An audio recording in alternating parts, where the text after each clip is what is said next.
நீ நினைக்கிற உன் ஜெபத்துக்கு பதில் வரல, ஆனா உனக்கு துரோகம் பண்றவன் நினைக்கிறது நடக்குது.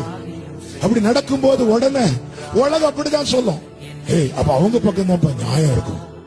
இருக்கட்டும், இந்த பூமியிலிருந்து ஒரு நியாயம் என்னைக்கு எடுபடுது அன்னைக்கு அந்த நியாயம் பரலோக கோர்ட்ல வரும். ஜீசஸ் கர்த்தர் யோசேப்போடு இருந்தார். கர்த்தர் யோசேப்போடு இருந்தார்.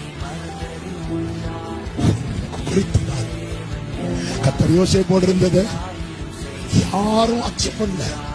அந்த டைம் வந்தது, அந்த எகிப்தில பெரியவன் என்று அழைக்கப்பட்ட பார்வோன் சொல்லுகிறான், இவனுக்குள்ளே தேவர்களை தான் இருக்கிறார். இவன் கூட உன் கூட கர்த்தர் இருக்கிறார் என்பது இன்னைக்கு உனக்கு தெரியணும், நாளைக்கு உலகத்துக்கு தெரிய வரும்.